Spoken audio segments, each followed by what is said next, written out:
Jeffrey Epstein is a name most associated with one person, Epstein himself, a convicted sexual predator and trafficker of minors. But newly released documents from the US Department of Justice paint a broader and more disturbing picture of a man whose reach extended far beyond his crimes, into global finance, elite political circles, and the shadowy edges of geopolitics.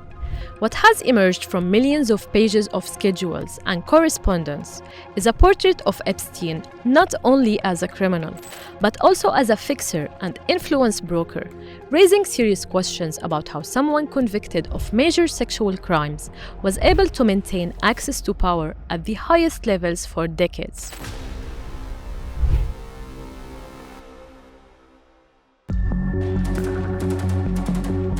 At the center of the new revelations are internal emails showing Epstein discussing plans connected to Libya's frozen state assets, roughly $80 billion held in Western financial institutions following the fall of Muammar Gaddafi.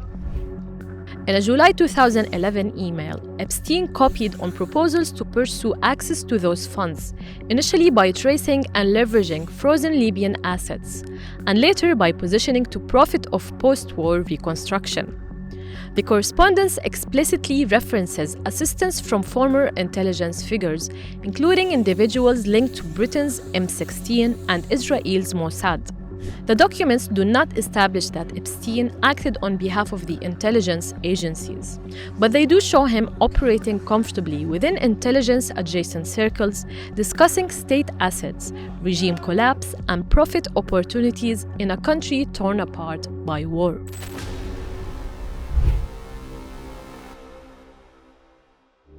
That proximity to power extended deep into European politics. Tony has turned funny. So I don't know what Tony's doing for money. I hear gigantic numbers given to Tony, 5 million here, 10 million here, 5 million there. Tony's not making $30 million a year.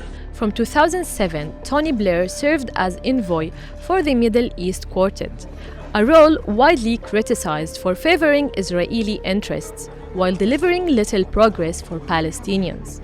Today, Blair has re-emerged as part of US President Trump's Board of Peace for Palestine's Gaza.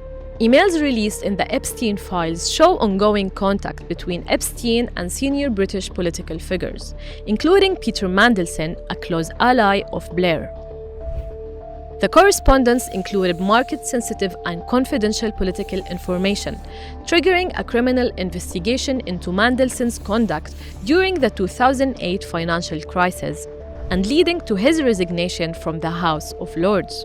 Separate records also confirm that Tony Blair met Epstein in Downing Street while serving as Prime Minister, highlighting how Epstein cultivated access to decision-makers long before his crimes became public.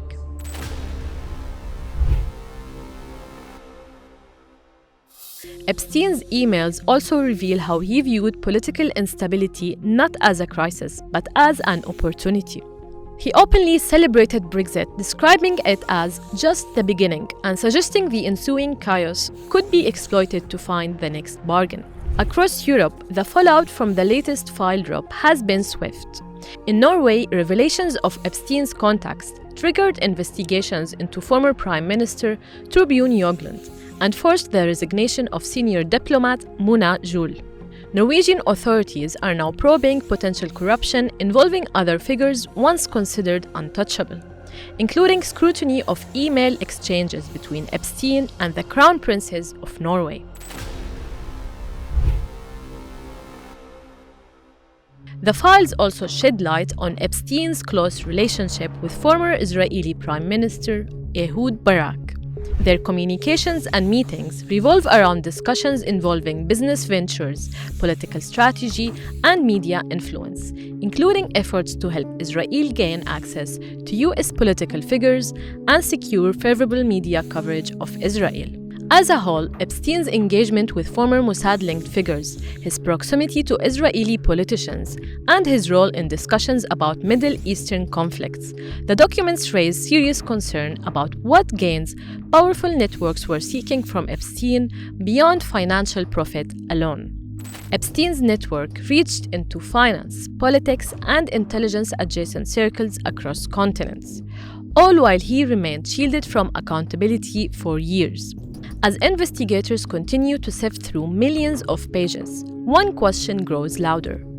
How did a convicted sexual predator gain and maintain access to so much power? And what does that reveal about the systems that protected him?